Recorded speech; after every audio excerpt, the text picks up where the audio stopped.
নেতার চরিত্র ফুলের মতো পবিত্র। নেতা তুমি এগিয়ে চলো, আমরা আছি তোমার সাথে।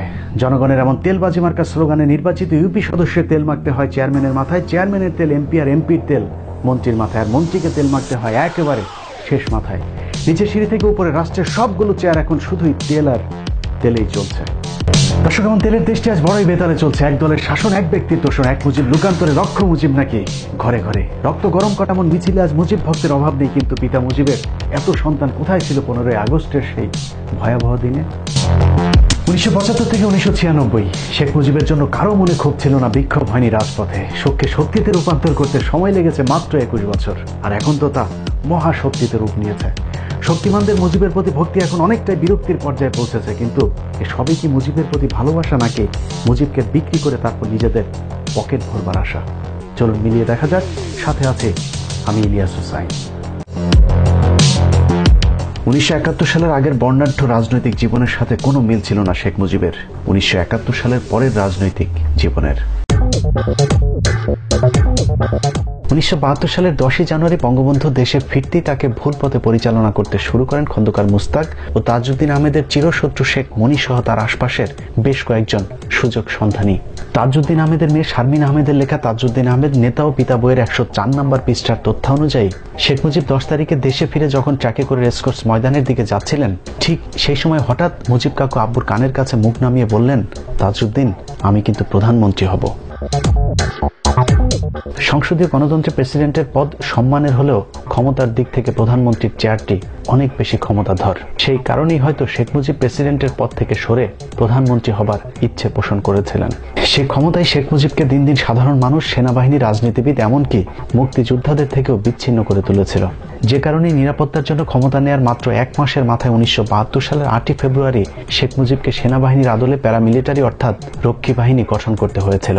যদিও সেই রক্ষী বাহিনী শেষ পর্যন্ত শেখ মুজিবকে রক্ষা করতে পারেনি, কিন্তু এই রক্ষী বাহিনীকে কেন্দ্র করে 71 থেকে 75 দেশের যত অশান্তি বিশৃঙ্খলার সূচনা হয়েছিল, তার নেতৃত্বে এই রক্ষী বাহিনীকে অপ্রতিরোধ ক্ষমতা দেওয়ার লক্ষ্যে 1973 সালের 15ই জুলাই সংবিধানের প্রথম সংশোধনী করা হয়। 1972 সালে 16ই ডিসেম্বর গণপ্রজাতন্ত্রী বাংলাদেশ সরকারের প্রথম সংবিধান কার্যকর হবার মাত্র 6 মাসের মাথায় এই সংশোধনী করা হয়েছিল। 1973 সালে সেই সংশোধনী কতটা স্বেচ্ছাচারী ও অগণতান্ত্রিক ছিল তা বোঝার জন্য সংশোধনীটির প্রথম কয়েকটি লাইন পড়লেই চলবে। সংবিধানের 47 অনুচ্ছেদের 2টি দফার সাথে নতুন আরেকটি দফা যুক্ত করা হয়। সেই দফাটি ঠিক এরকম: এই সংবিধানে যাহা বলা হয়েছে তাহা সত্ত্বেও গণহত্যাজনিত অপরাধ, মানবতা বিরোধী অপরাধ বা যুদ্ধাপরাধ এবং আন্তর্জাতিক আইনের অধীন অন্য অপরাধের জন্য কোনো সশস্ত্র বাহিনী বা প্রতিরক্ষা বাহিনী বা সহায়ক বাহিনীর সদস্য কিংবা যুদ্ধাবন্দীকে আটক, ফৌজদারিতে সোপর্দ কিংবা দণ্ডদান করবার বিধান সংবলিত কোনো আইন বা আইনের কোনো বিধান এই সংবিধানের কোনো বিধানের সহিত অসামঞ্জস্য বা তাহার পরিপন্থী এই কারণে বাতিল বা বেআইনি বলিয়া গণ্য হইবে না, কিংবা কখনো বাতিল বা বেআইনি হইয়াছে বলিয়া গণ্য হইবে না। অর্থাৎ কোনো বিশেষ ব্যক্তি বা বিশেষ বাহিনী চাইলে কোনো সাধারণ মানুষ, এমনকি সশস্ত্র বাহিনীর কোনো সদস্যকেও তারা চাইলে আটক করতে পারবে, দণ্ডাদেশ পর্যন্ত দিতে পারবে। আর এইসব আটক কিংবা দণ্ডাদেশ যদি সংবিধানের কোনো ধারার সাথে সাংঘর্ষিক হয়, তাহলেও সেটাকে বেআইনি বলা যাবে না। এই দফার পর 73 সেই সংশোধনীতে 47 ক নামে নতুন আরেকটি অনুচ্ছেদ সংযুক্ত করা হয়। সেই অনুচ্ছেদে বলা হয়েছে, অর্থাৎ এর মাধ্যমে যাহার উপর 47 অনুচ্ছেদের 3য় দফা প্রযোজ্য হবে তার জন্য সংবিধানের 31, 35 ও 44 অনুচ্ছেদ অকার্যকর করে দেওয়া হলো। এবার দেখা যাক কি আছে 31, 35 ও 44 অনুচ্ছেদে। সংবিধানের এই 3টি অনুচ্ছেদই জনগণের মৌলিক অধিকারকে সংরক্ষিত করে। তার মানে শেখ মুজিব কিংবা রক্ষী বাহিনী চাইলে জনগণের মৌলিক অধিকার পর্যন্ত খর্ব করতে পারবে। সংশোধনের পরের লাইনগুলো আরো ভয়ঙ্কর, অর্থাৎ যাহার উপর ওই দফা প্রযোজ্য হবে তাহার বিরুদ্ধে সুপ্রিম কোর্টেও কোনো বিচার চাওয়া যাবে না। এই সব কিছুই করা হয়েছিল শুধুমাত্র রক্ষী বাহিনীকে বিশেষ ক্ষমতা দেওয়ার লক্ষ্যে।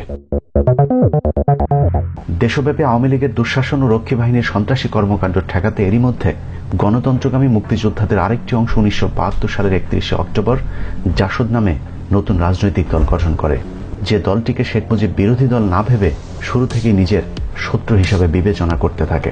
সেই সময়ের ব্যাপক জনপ্রিয় দলটিতে দলে দলে মানুষ যোগ দিতে থাকলে 1973 সালের নির্বাচন শেখ মুজিবকে আতঙ্কিত করে তোলে। 1973 সালে 7 মার্চে সেই নির্বাচনই জাতির সামনে আওয়ামী লীগের নগ্ন চেহারা উন্মোচিত করে।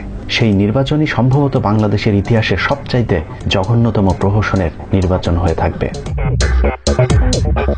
2018 আর 1973 সালে নির্বাচনের মধ্যে ভোট ডাকাতি, বিরোধী দলীয় প্রার্থীদের গণসংযোগ করতে না দেয়া, প্রতিদ্বন্দ্বী প্রার্থীকে গুম করা সহ বেশ কিছু নাটকীয় মিল পাওয়া যায়। 2018 নির্বাচনের মতো 1973 সালে নির্বাচনে মুজিব সরকার মন্ত্রিসভা বহাল রেখে নির্বাচন করতে চাইলে জাসদ অন্তর্বর্তীকালীন সরকারের দাবি করেন।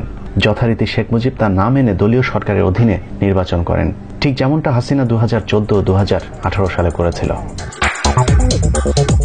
2018 সালের মতো হেভিওয়েট প্রার্থীদেরকে সেই নির্বাচনে নানাভাবে দমিয়ে রাখার চেষ্টা করা হয়। ভোলাতে শেখ মুজিবের প্রতিপক্ষ প্রার্থী হিসাবে জাসদের ডাক্তার আজহারকে দাঁড় করানো হলে মনোনয়নপত্র জমা দেওয়ার দিন তোফায়েলের নেতৃত্বে রক্ষী বাহিনীর একটি সন্ত্রাসী দল ডাক্তার আজহারকে অপহরণ করেন। নির্বাচনের পরদিন তাকে খুঁজে পাওয়া যায়।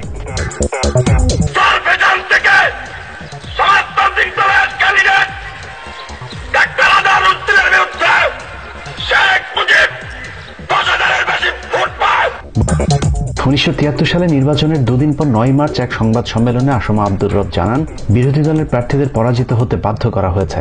এক প্রশ্নের জবাবে আব্দুল জলিল বলেন, তার দলকে পোলিং এজেন্ট দিতে দেওয়া হয়নি, জাল ভোট দেওয়া হয়েছে, সন্ত্রাস সৃষ্টি করা হয়েছে এবং নির্বাচনের ফলাফল ঘোষণায় কারচুপিও করা হয়েছে। ন্যাপের সভাপতি অধ্যাপক মুজাফফর এবং সাধারণ সম্পাদক পঙ্কজ ভট্টাচার্য একটি যুক্ত বিবৃতি দেন। সেখানে তারা বলেন, কমপক্ষে 70টি নির্বাচনী আসনে যেখানে ন্যাপ ও অন্যান্য বিরোধী রাজনৈতিক দলের প্রার্থীদের সুনিশ্চিত বিজয়ের সম্ভাবনা ছিল, সেই আসনসমূহে শাসক দল রাষ্ট্রীয় ক্ষমতার অপব্যবহার, অস্ত্রের ঝনঝনানি, ভয়ভীতি, সন্ত্রাস প্রয়োগ, গুন্ডা বাহিনী ব্যবহার, ভুয়া ভোট, পোলিং বুথ দখল, পোলিং এজেন্ট অপহরণ, বিদেশি সাহায্য সংস্থা, জাতিসংঘ সরকারি গাড়ি এবং রেডক্রসের গাড়ির অপব্যবহার প্রভৃতি চরম অগণতান্ত্রিক কার্যকলাপের মাধ্যমে উক্ত নির্বাচনী কেন্দ্রসমূহে নির্বাচনকে প্রহসনে পরিণত করেছে। শেখ মুজিবের সিনিয়র রাজনৈতিক সহকর্মী প্রবীণ রাজনীতিবিদ আবুল মনসুর আহমেদ লিখেছেন, রেডিও টেলিভিশনে অপোজিশন নেতাদের বক্তৃতা দূরের কথা, যানবাহনের অভাবে তারা ঠিকমতো প্রচার চালাইতেও পারিলেন না। পক্ষান্তরে প্রধানমন্ত্রী শেখ মুজিব হেলিকপ্টারে দেশময় ঘূর্ণিঝড় ট্যুর করিতে লাগিলেন। নির্বাচনে আওয়ামী লীগ জোর করে 292 আসন নিয়ে সংখ্যাগরিষ্ঠতা পেলেও শেখ মুজিব বুঝতে পেরেছিলেন তার জনপ্রিয়তা তলানিতে ঠেকেছে, যে কারণে 1973 নির্বাচনের পর জাসদকে আর মাঠে দাঁড়াতেই দেওয়া হয়নি। অনেক মুক্তিযোদ্ধার মতে কয়েক হাজার জাসদের নেতাকর্মীকে গুম খুন করেছিল সেই সময়ের তৎকালীন আওয়ামী লীগ সরকার। মুজিব ক্ষমতায় টিকে থাকার জন্য হাজার হাজার রাজনৈতিক কর্মীকে হত্যা করে, জাসদের 10,000 কর্মীকে জেলে রাখে, মোশাররফ হোসেনকে হত্যা করে, সিরাজ শিকদারকে হত্যা করে। ভোট চুরি নির্বাচনে জয়লাভের পর আওয়ামী লীগের এমপি মন্ত্রীরা কম্বল, চাউল, রিলিফ চুরির মহা উৎসবে মেতে ওঠেন। বিদেশ থেকে ভিক্ষা করে আমাকে আনতে হয়, আর এই চোরের দল আমার দুঃখী মানুষের সর্বনাশ করে বা লুটতরাজ করে খায়।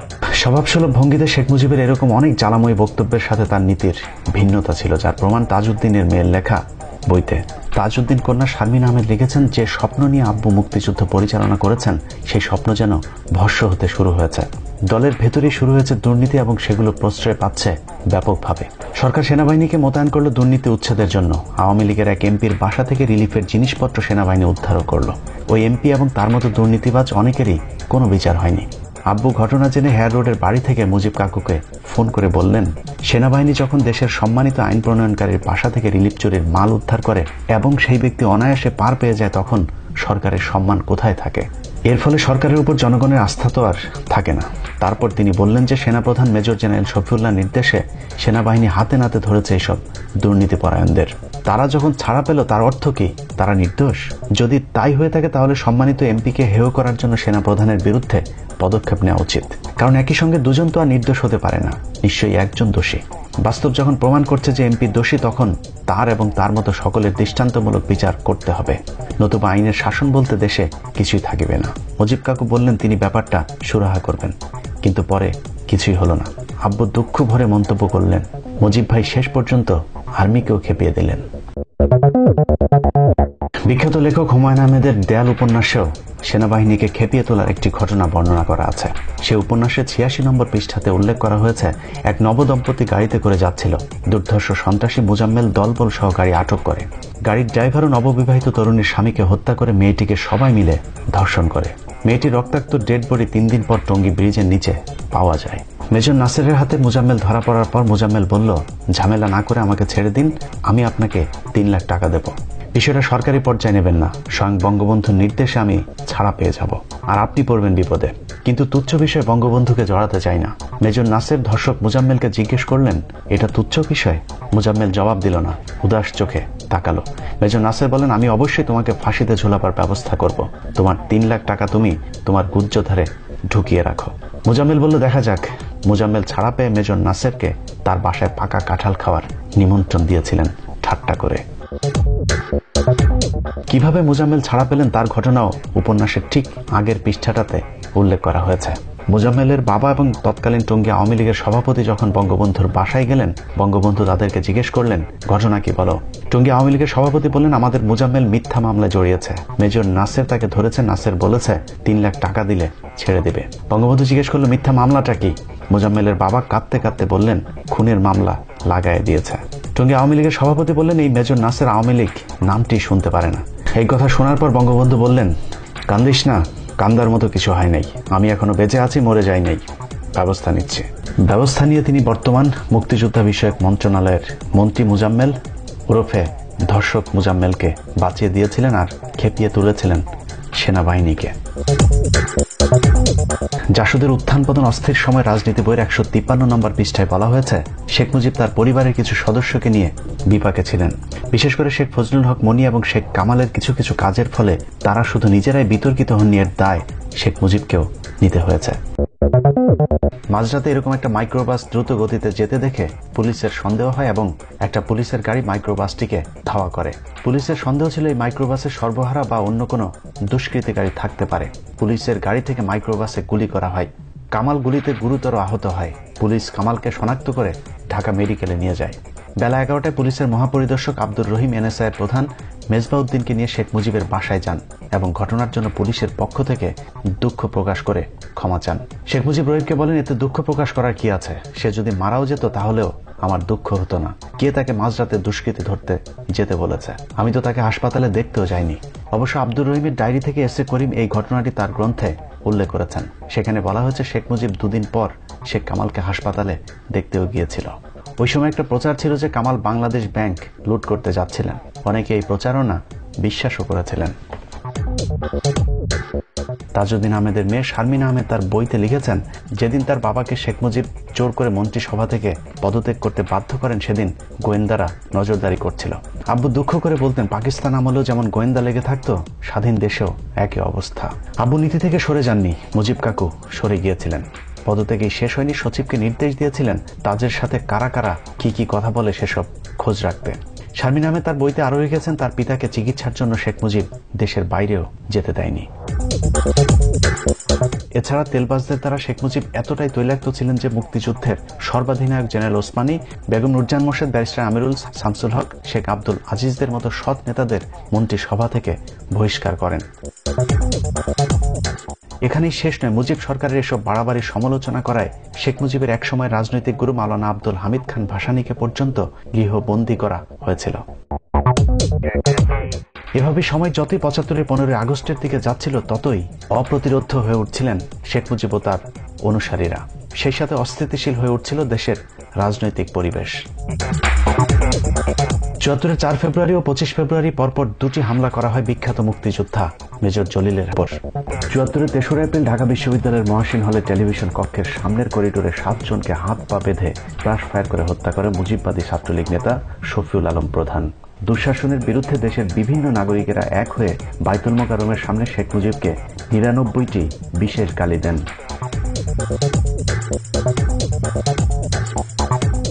1974 সালের আরেকটি গুরুত্বপূর্ণ ঘটনা ভুট্টোর ঢাকা সফর।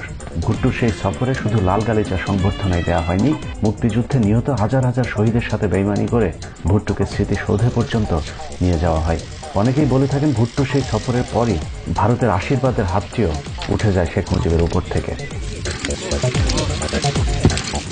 আওয়ামী লীগের গায়ের জোরের বিপরীতে প্রকাশ্যে রাজনীতির সব রাস্তা বন্ধ হয়ে গেলে সশস্ত্র সেনাবাহিনীকে সামলাতে 74-এর জুলাই আনুষ্ঠানিকভাবে সশস্ত্র গণবাহিনী গঠন করে JASAD.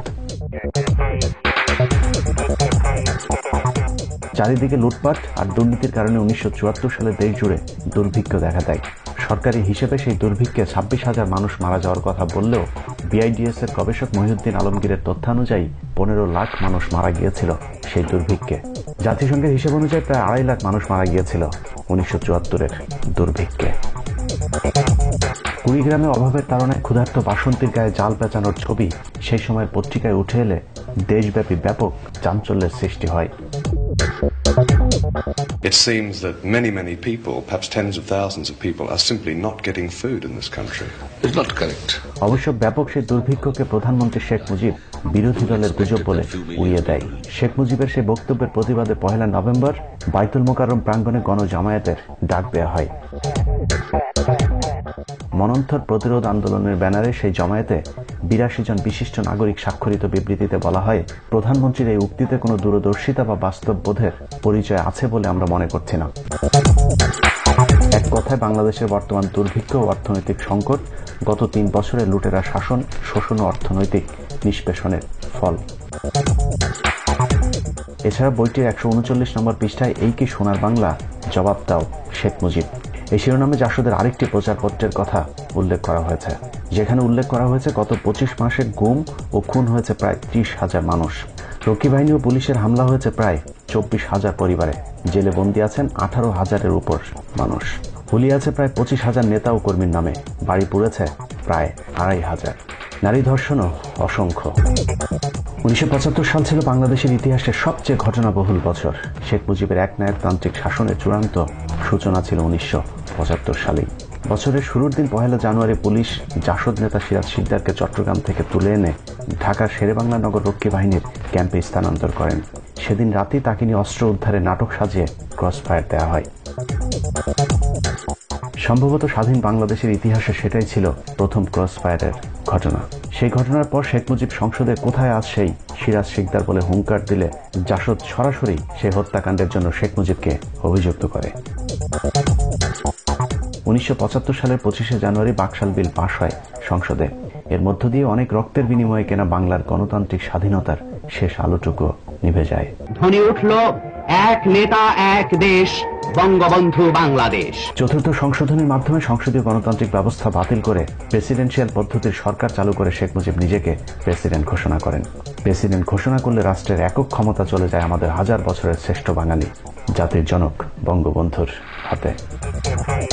Mujib Saab went for Bakshal, which means one leader, one party, one country.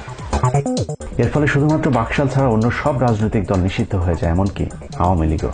Bangladesh communist party O nap Muzaffar ছাড়া বাংলাদেশের আর কোনো রাজনৈতিক দল শেখ মুজিবের সেই বাকশালকে সমর্থন করেনি।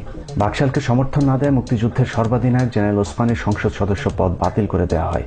সেই সাথে জাসদের সব কজনের সদস্য পদও বাতিল হয়ে যায়। সেই দিনই শেখ মুজিবকে 15 আগস্টের আভাস দিয়েছিলেন দূরদর্শী রাজনীতিবিদ তাজউদ্দিন আহমেদ। শারমিন আহমেদের লেখা বইয়ের তথ্যানুযায়ী বাকশাল করার পর তাজউদ্দিন মুজিবকে বলেছিলেন, আপনি এক কলমের খোঁচায় গণতন্ত্রকে ধ্বংস করে দিলেন। রাজনৈতিক সব দল ধ্বংস করার পর বাকি ছিল যেসব পত্রিকা সরকারের বিরুদ্ধে লিখছে সেসব পত্রিকাগুলো। 15 আগস্টের ঠিক 2 মাস আগে 16 জুন 1975 সালে শেখ মুজিব শুধুমাত্র সরকারের পক্ষের 4টি পত্রিকা রেখে বাকি সব পত্রিকাও বন্ধ করে দেন, যে দিনটিকে পরবর্তী বছরগুলোতে সংবাদপত্রের কালো দিবস হিসেবে পালন করা হয়েছিল। এভাবেই শেখ মুজিব গণতান্ত্রিক পদ্ধতিতে ক্ষমতা পরিবর্তনের সব রাস্তা বন্ধ করে নিজেই 15 আগস্ট ডেকে এনেছিলেন। দর্শক, এরপর পাল্টে যায় মুজিবময় বাংলাদেশের ইতিহাস। এক রাতের ব্যবধানে মুজিবকে নায়ক থেকে খলনায়ক বানিয়ে দেওয়া হয়। 1975 সালের 15 আগস্টের ঠিক একদিন আগের পত্রিকাতেও শেখ মুজিবের জয় জয়কার ছিল। পরদিনের পত্রিকায় মুজিবকে বানানো হয়েছে পুরোপুরি ভিলেন। শেখ মুজিবের পছন্দের পত্রিকা ইত্তেফাকে তার হত্যাকাণ্ডকে নবযাত্রা হিসেবে উল্লেখ করা হয়েছে। শেখ মুজিবের মন্ত্রিসভার 19 জন শোকাবহ সেই দিনেই খন্দকার মুস্তাকের মন্ত্রিসভায় যোগদান করেন। মুজিব সরকারের মন্ত্রিপরিষদ সচিব এইচ.টি. ইমাম মুস্তাক সরকারেরও মন্ত্রিপরিষদ সচিবের দায়িত্ব পালন করেছিলেন। এতদিনের মুজিবময় রেডিও টেলিভিশনও হয়ে যায় কট্টর মুজিব বিরোধী। দেশের বৃহত্তর স্বার্থের খাতিরে এই পদক্ষেপ গ্রহণ করা হয়েছে। শেখ মুজিবুর রহমানকে হত্যা করা হয়েছে। খন্দকার মুশতাক আহমেদ নতুন প্রেসিডেন্ট হয়েছেন। গোপালগঞ্জে শেখ মুজিবের লাশ নিয়ে গেলে সেখানেও মানুষের ঢল কিংবা বিক্ষোভ কোনোটাই দেখা যায়নি। বঙ্গবন্ধুর শেষ গোসল হয়েছিল 570 সাবান দিয়ে। তার রেস্ট কিনতে 570 সাবান নিলাম, আর আপনার উনি যে কাপড় দিয়েছিল রিলিফের কাপড়, সেই কাপড় দিয়ে ওনাকে। জানাজায় অংশ নিয়েছিলেন হাতে গোনা 8-10 জন মানুষ। সারা দেশেও ছোটখাটো বিচ্ছিন্ন ঘটনা ছাড়া তেমন কিছুই ঘটেনি। বিদেশি সংবাদ মাধ্যমগুলো বলেছিল ঢাকা শহরের অবস্থা দেখে মনে হচ্ছে জনজীবন একেবারেই স্বাভাবিক। And this is how Dhaka looks today. The same tanks on the streets, soldiers still on guard, and yet it is almost as if nothing had happened. জনজীবন স্বাভাবিক হলেও অস্বাভাবিক ছিল শেখ মুজিবের সবচেয়ে কাছের মানুষদের আচরণ। শেখ মুজিবের নিজের হাতে গড়া বাকশালের চেয়ারম্যানের পদটি যাকে দিয়েছিলেন সেই মহিউদ্দিন মুস্তাক সরকারের বিশেষ দূত হয়ে সারা বিশ্বে তার সরকারের সমর্থন আদায়ের দায়িত্ব পালন করেছিলেন। 1949 সালে আওয়ামী লীগ গঠনের দিনের প্রতিষ্ঠাকালীন সভার সভাপতি আতাউর রহমান খান শেখ মুজিবের মৃত্যুকে নাজাত দিবস হিসেবে ঘোষণা করেছিলেন।